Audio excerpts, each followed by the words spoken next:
নমস্কার, Roy coaching for competitive examination YouTube চ্যানেলের পক্ষ থেকে সকলকে জানাই স্বাগত। আজ আলোচনা করব কোষতত্ত্ব সম্পর্কে, যা আসন্ন চাকরি পরীক্ষাগুলির জন্য খুবই গুরুত্বপূর্ণ।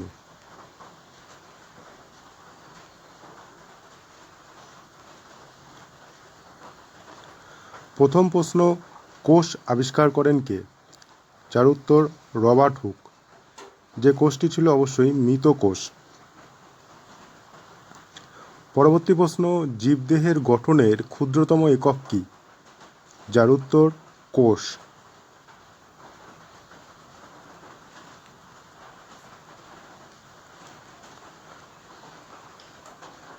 পরবর্তী প্রশ্ন, সবচেয়ে বড় আয়তনের প্রাণী কোষের নাম কি?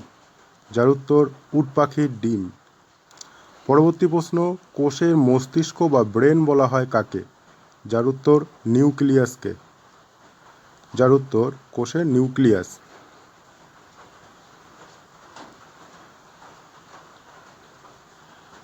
পরবর্তী প্রশ্ন, কোষের শক্তিঘর কাকে বলে?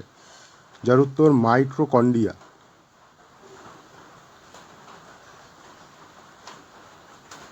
পরবর্তী প্রশ্ন, কোষের আত্মঘাতী থলি বা অ্যাটম বোম বলা হয় কাকে?